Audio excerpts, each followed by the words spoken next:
4 of our king and pawn ending journey. I hope everyone is ready because it's about to get bumpy. We have, in the first 3 stages, hopefully many of you, especially players who are starting out at the beginning levels, not really familiar with these ideas at all. Hopefully everyone has watched the videos at least once or twice, and so you will be able to move forward confidently to the much more advanced and tricky concepts when it comes to mastering these king and pawn endings. The big 3 is on the docket before we can say that we're done here. The big 3 in terms of understanding and mastering king and pawn endings are flanking, triangulation, and corresponding squares. We will get into all 3, and first on the docket is flanking, and obviously the subject of today's video, as you can see from the title. And just one more thing to remember is that if you find you're losing your way during this video, really taking the time to back up, even reviewing stage 3, which was a much more practical video with some fun positions to help you calculate. Really taking the time to make sure that you've understood the evolution of what we've done so far, one thing on top of another, will help you. And don't be afraid to take your time doing that. It's when building your muscles here in these king and pawn endings, you really can't skip a step. And it's the same concept that we're applying. Like I said, one of the goals when we set out here was to master the king and pawn endings, not just so that we're good at the king and pawn endings, but so that we have a better ability to evaluate all types of more complicated endings. Because every ending, after just a few trades, whether it's a minor piece ending, rook ending, queen ending, whatever, all endings have the potential to reach a king and pawn ending. So your understanding of the ensuing position not only, improves your ability to calculate king and pawn endings, but also your ability to evaluate the much more complex position. So that's just kind of the philosophy of what we're doing here, and hopefully we've all kind of ingrained that and bought into that concept. White's last move was king to b5. We are evaluating what black needs to play here in order to hold and defend this position. The topic on the docket today is flanking. And before we move further, the first part of this position is not really going to be displaying a flanking idea, but it's good just to solve. Hopefully you can anticipate white's threat here and make the right decision for your king. Obviously you're choosing between 2 squares, a7 and c7. If you want to take the time to solve it, which I encourage you to, please pause the video now. Okay, and you are back from your pausing video. You got up and you took a break and prepared yourself, and we're going to move forward. Black's only move to draw is king to c7. The reason is not because of the flanking idea, but because of white's threat, which is to move one of the pawns forward. By moving to c7, you are not afraid of him pushing the c-pawn. You would simply capture, and despite white gaining the opposition, you see the bigger picture, the forest through the trees, and you realize that he has a corner pawn, so he can have the opposition all he wants, even reach king on the 6th, pawn on the 5th. We already know that this endgame is a draw. Not much else to that. So king to c7 prevents a pawn trade. Obviously, trading the a pawn when our king is directly aligned here would do nothing but allow us to come forward, easily gaining the opposition and holding a draw. Hopefully, again, I'm not going to explain this all the way to the end, but if you understand the concepts and why the pawn should not be able to go in front of the king, then you know that this is already a forced draw as long as black comes straight back from the pawn, preparing to grab opposition. And so king to c7 prevents white from trading pawns. One instructive example to see that king to c7 is the only move that draws is to see what happens after king a7. Here, white can trade the a pawn, and by grabbing the opposition, he now, as I like to call it, can walk the dog all the way over in front of the pawn. A funny version of walking the dog might be something like this, I guess, even with the kings being all the way over here. You might see an example where we can walk the dog. Pushing the pawn would not win, obviously, because the king could catch. But moving forward with the king to grab opposition and then walking the dog all the way in front of the pawn, and only once you've reached your goal of walking your pawn up the hallway, you will now start taking the square that he's given up. That's a little bit of an instructive idea just to see that even if the kings are at a distance away from the pawn, you can walk the dog. That's what I like to call it. I don't know. My students kind of like that phrase, so I apologize if it sounds silly. So let's see here. Back to our beginning position. After white moves forward, oops, that is not what I was trying to do. After white moves forward and grabs the opposition, black moves to c7. White's only other way to make progress, since we've established that pushing the pawns will not work, would be to play king to a6. And his goal is simple, to show you. What he wants to do, after you're maintaining a rank opposition along the rank, he would like to come to the rear of the pawn and bait black into going after the pawns. Black says, hey, did you forget that I have the ability to come forward? But what white realizes is that by coming to the side of the pawn, using the side of the pawn, and eventually coming up the rear of the pawn, he is flanking, just like a military term, flanking the enemy out by the side or the rear. And unfortunately for black, he is not able to capture two pawns at once. So we end up with a position of zugzwang. White will capture the pawn and march it to kingdom come. So see it again. If white makes progress via the side of the pawn, the rank, and eventually trying to come to the rear, black cannot be tempted to come forward because he cannot win this endgame. He has to hold the position by preventing flanking. Preventing flanking. How does he do that? By holding the rank. This position is now an easy draw because black will never let the white king out. Maybe eventually white gets impatient enough and tries to make a trade, but that doesn't help. Look again to see that what white was trying to do was to flank the enemy. And if black is not aware of this idea, he might be tempted to come forward, and in which case he would lose very quickly. This concept is going to be applied to much more complex and much more practical positions as we move forward. Next song. Here we see a position, a famous one, and one that I'm pretty confident is in one of those good endgame books I recommended, Dvoretsky's Endgame Manual, Fundamental Chess Endings by Mueller. Silman has a great endgame book in a very similar type of giant encyclopedic fashion of endgames. I don't exactly know the name of his one, so I apologize. Don't be offended, Jeremy. Don't worry. As well as Secrets of Pawn Endings. But either way, if you wanted to go out and find some sort of material like that to help hit these ideas out of the park and take them home with you, you can always do that. But these videos will be in our databases and archives forever, so if you ever want to come back and let the soothing voice walk you through these positions, you're more than welcome to do so. White to play, people. Focus and see if you can prevent your opponent from winning this endgame. Ready, set, go? Okay. Hopefully you paused the video, taken as much time as you needed. I recommend 3 to 5 minutes. Not any more than that, because in a real game, you may not ever take more than that. Like I said, one of my I'm really big on trying to make every study like an over-the-board situation, pushing yourself to solve things before you let yourself see the answer. But you don't want to, spend hours on it either. Just spending 3 to 5 minutes, putting forth some effort will help. Even if you're completely wrong about the idea, will help you to take it home with you, and keep that idea as a part of your approach. So white only draws in this ending with the double exclamavage, king to h1, finding the correct corresponding square and preventing his opponent from flanking him. Here's why.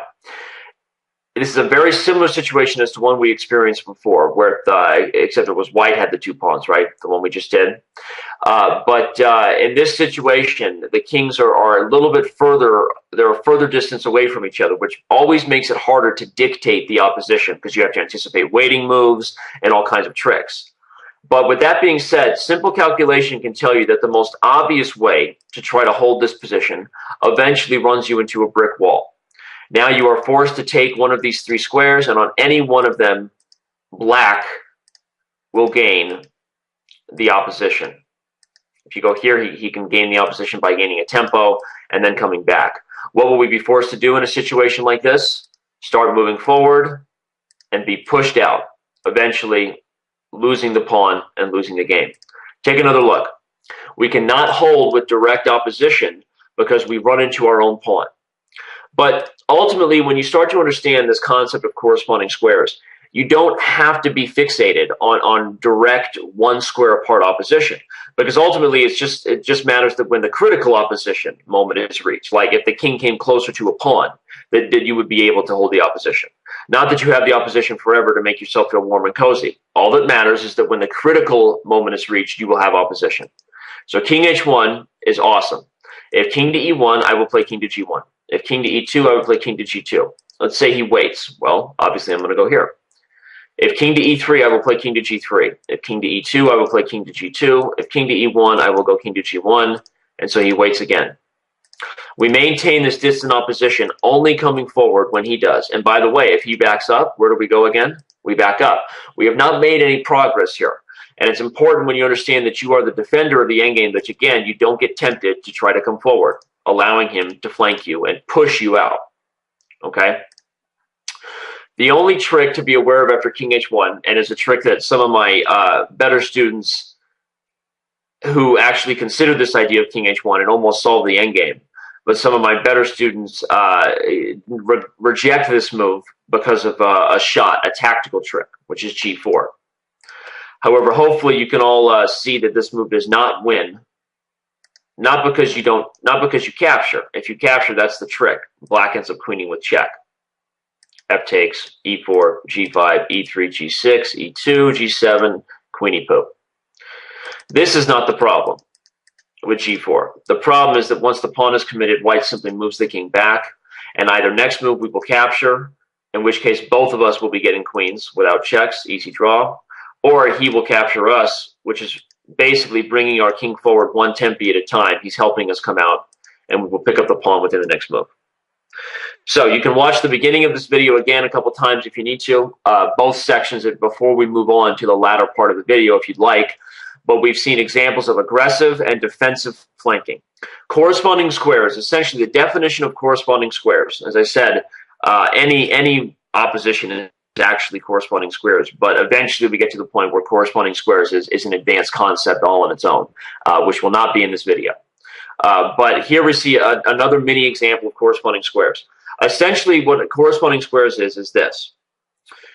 It's the recognition that, okay, when my opponent gets to ax, y square, when my opponent gets to, say given square, I have to be able to go there.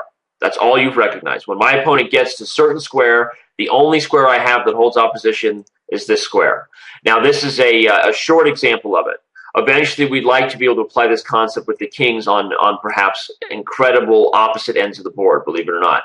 And you will have the ability as the aggressor to hopefully avoid this sort of defensive opposition, this sort of defensive opposition, or perhaps as the defender to create this sort of long-range, distant opposition, which is based on that simple recognition of corresponding squares. What is it? One more time.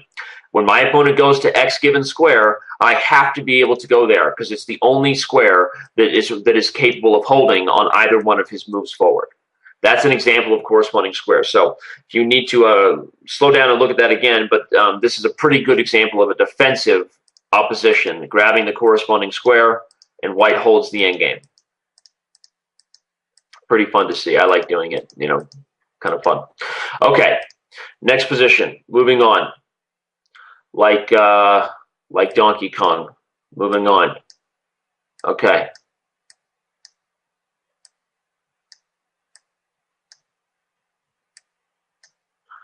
Okay, you are looking at a position that will help you to use the idea of flanking on a more aggressive level again, and obviously it's a little bit of a trickier concept. We've added a couple more pawns on the board, and in the given position we are looking at right now, it seems as though white already is in opposition or has opposition. Depending on whose move it is, the position is either very easy or very hard. If the position was black to play, the game is over. The king moves. We will maintain distant opposition until we've reached an area where we can flank him. And either he will have to go down, which will allow us to back up, or he will have to come back up, which will allow us to start to flank him. We will see an example of that in a minute. But unfortunately for you, this position, I'm just going to make a random move real quick that wouldn't do anything. Unfortunately for you, it is white to play in this position, not black to play. So how can white make progress when essentially, if you look at the position of the kings, they are exactly the same places that we were in the last position on d1 and h1. Basically, black is able to hold here via this defensive flanking, preventing flanking, corresponding squares. So what can we do? Again, make a move to get rid of the arrows. I'll give you a few minutes, assuming you'll pause your video. I can't actually sit here for a few minutes because then everyone would complain about the moments of silence. So we're not going to do that. Go ahead and pause your video. Ding, ding, ding. Hopefully you paused your video. If not, pause it again. We move forward. white has a great move here that essentially loses a turn and is not that hard to find when you understand what we're trying to accomplish here, the corresponding squares. What are black's only two legal moves? A6 and B6, correct? So we have options of gaining opposition on both of those moves. Now, the most obvious versions of those are D6 and E6, but unfortunately, we can't say pass in this position. Chess rules don't allow it. We're in Zugzwang. But we also have the ability to use the third square here, which, by the way, is grabbing opposition with B6. King to F5, double exclamavillage. If the king moves, we're able to make progress and come forward, grabbing distant opposition. The king moves away again, and we come forward with progress. The king moves to B6, we can come to D6, and we can already see what we're doing here. Let's watch it again. King F5, King B6, King F6, King A6, King E6. Let's say he goes down via the line that I talked about. Now after King E7, he has a bad choice. Either come back up and allow our flanking process to continue. A move like this wouldn't help. We will regain the opposition and continue to push our friend out to the point where we start munching everybody. So if he can't play King B7 and he goes up, we start to flank him, the game is over. There is no way for him to prevent us from using this rear path of the pawn to eventually push the king out and pick up exactly what we need. So after we gain this opposition and he moves down, the other option is to move down himself, but we come up gaining tempos on the pawn. He plays king up to B7, defending the more important pawn. We regain the flanking opposition and push him out. Okay? The variations that occur after king takes C5 are very tricky and actually also winning. But in a future video, I will refer back to this idea because we're going to cover this concept. For players who are watching the video and would like to know right away, I wouldn't mind. You can make comments here, and I will explain to you why king takes C5 is not in white's best interest. And it also opens up possible drawing tricks. I will just that'll help you to show you just one example. If white was to misplay this position and allow something like this, this position is now a theoretical draw. As white can beat his head against the wall here, but won't make progress and does not have enough time to come around without black picking up the pawn and getting back. In some variations, white can even risk losing. That's not an exact explanation as to what's wrong with king takes c5, but we're going to get to that exact type of endgame, believe it or not, in a future video. So just hold your horses. Okay.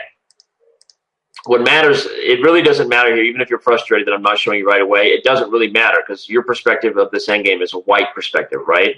And if your perspective is a white perspective, I've already told you that you don't even really need to take c5 to win. You're using flanking. That's our point. He can't give you this pawn. This pawn leads to everybody, okay? So you're using flanking. You don't even need that pawn. You eventually push him out, and the game is over.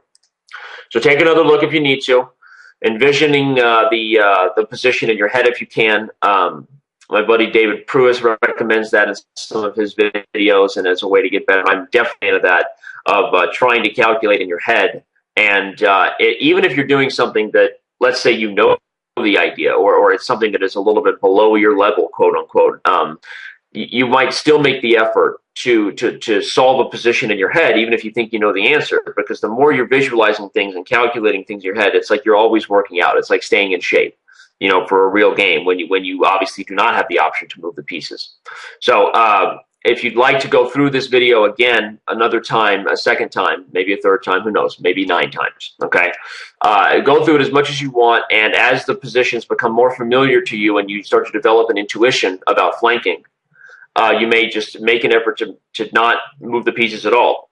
Simply solve the positions in your head can only help. And it can only help those ideas really become ingrained in your thought process. Okay, I hope you've enjoyed our video lecture today, stage 4, and stay tuned because